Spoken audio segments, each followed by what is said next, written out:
Alf, how are we doing today?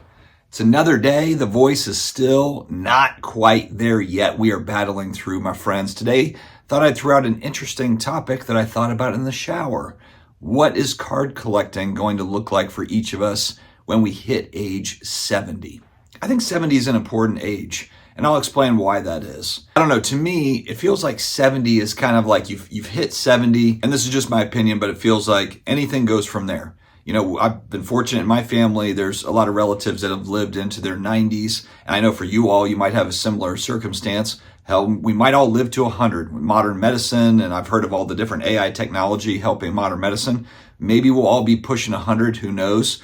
But for me, I feel like when I hit 70, that will be a marker of, okay, if I need to do any travel, if there's places that I want to see, if there's things that I want to do, then I'm going to make sure that I have done all of those things. Because you really never know. You know, you might have some sort of an issue to where it just really is hard to travel, especially overseas.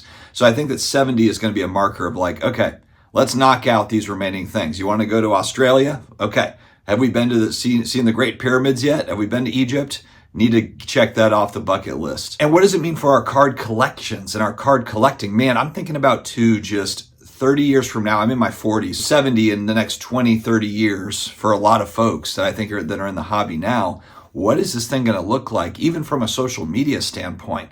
Are we all going to be wearing like the VR, the virtual reality goggles, and going to shows that way, or we're pretending that we're at a show? Can we teleport to a show? Even the fact that big tech companies are just so big and they're just continuously innovating all the time and coming out with new ideas and new products and all these things. We're going to be asking AI, are we going to be asking like robots walking around card shows, hey, keep an eye out for this list of cards, and the robots go around the shows and grab the cards for us for convenience?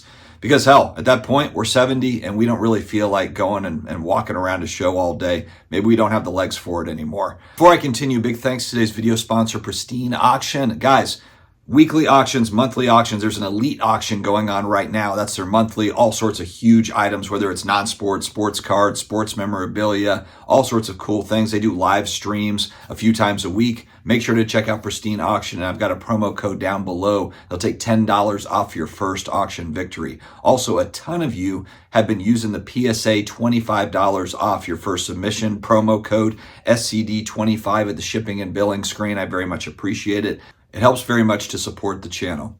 And so what are our card collections going to look like at 70? I think about that too, because I've got kids. And at some point when I'm getting up to that age, we have to have a real conversation about, what am I holding on to? What am I keeping? What's left that you guys want? Is there anything of interest that, you want to hold on to that's kind of, it's a cool enough piece that you want to keep that in the family? And for a lot of kids too, I know that they might not be necessarily into cards or collectibles, but they might want to hold on to something, keep it in the family because it was important to me. That's something that I do with my dad, with my parents, and with my grandparents. If there's something that's really cool I've talked about my grandfathers, both of them, they have an Air Force background.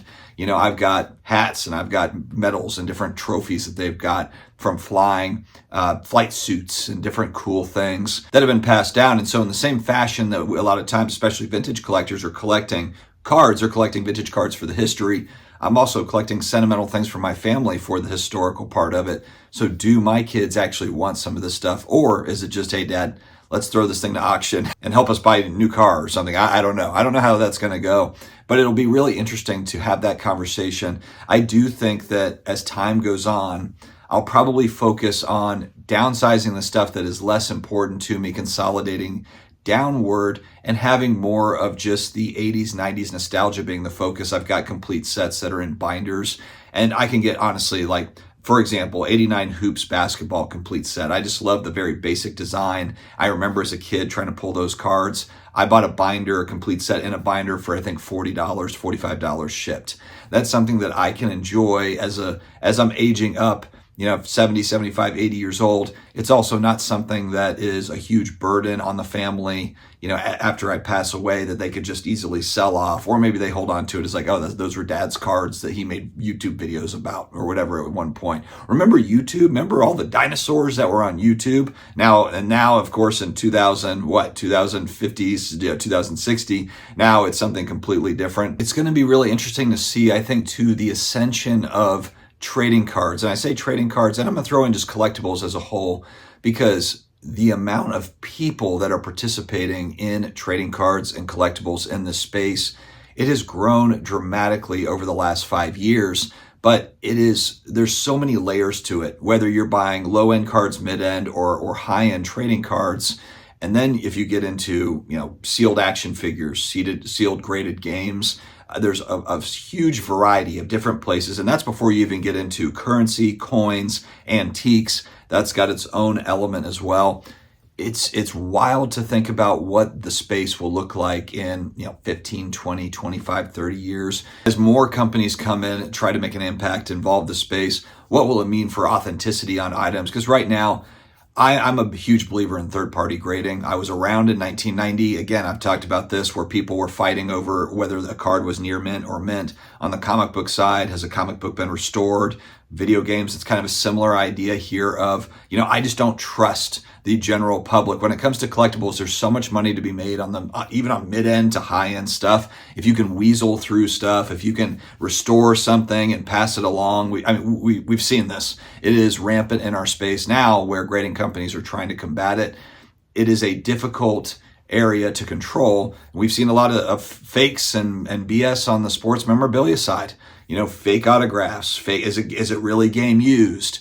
That is part of the space that I really hope over the next 20 years, again, where you've got companies that are really coming in and trying to use innovative resources, technology to really figure out game used, autograph authentication. I've said this, there are companies that authenticate autographs, whether that's, JSA, PSA, CGC, Beckett, and it is a brutally difficult business for them to be able to figure out, especially when it's not witnessed, when there's not an eyewitness there. If they're having to try to figure out using a database of autographs. Never underestimate how skilled some of these forgers are out there. They showed it going back to the Operation Bullpen that the FBI did. There was a guy that was amazing at Mickey Mantle autographs. He was actually very, very good at it. So I really think even more than grading cards, a numbered grade, authenticity is really going to be the thing that is going to be most important, I think, to collectors moving forward. I do think with Fanatics involved, one good thing, I do think when it comes to sports memorabilia, the league's eyes are open to this. We saw this where Luka Doncic just had his first Lakers jersey, his first game as a Laker, and there was a lot of talk about, where'd that jersey go? He didn't just hand it off and do a jersey swap with it. He kept the jersey. That jersey is going to be either passed over to be auctioned off, or it's going to be put in a museum or whatever. But that jersey is not going to, it's not going to be a lackadaisical way that it's been handled. Every kind of important sports moment and even, kind of non-sports, I think it's going to happen the same way with movies, TV shows. People are smartening up, companies are smartening up, and people that are, the actors and the athletes and everything, I think they're smartening up as well. When you see the ruby red slippers, one of 4 pairs from the original Wizard of Oz movie, sell for over $30 million at auction, yes, you need to pay attention to the movie props and all the screen use stuff and the game use stuff. It needs to be not just kind of this lackadaisical thing. It needs to be a high priority to make sure that it's being properly conserved and so forth. And a little bit off on a tangent there, but going back, 70 years old, what are we doing with our collections? Have we sold all of it off by then? Or have we got everything left and it's still a big part of what we're doing? Are we still adding to it? And what are we adding to it? Are we adding vintage? Are we mixing in some new players? Because, hell, you're 70, you're retired, and you have all day to watch NBA games and NFL games, and maybe you're buying, whoever the new quarterback is. Arch Manning's son is now, the quarterback. It's another Manning that's coming out. What is that going to look like for each of us? It's something that I don't really hear a lot of folks talking about in all age demographics. So I thought this would be kind of a fun episode to throw out there. And again, for me, I think I'm probably consolidating into less things. I do like the idea of having a room, though. It doesn't necessarily have to be a big room, but kind of a mini man cave that's got a lot of the things that I collected and some of the things that I really enjoy that bring me a lot of those nostalgic feelings from the 80s and the 90s, whether that's sports, pop culture, entertainment, what have you. All right, friends, let me know your thoughts in the comments below. Stay healthy, stay awesome, and I will talk to you again later.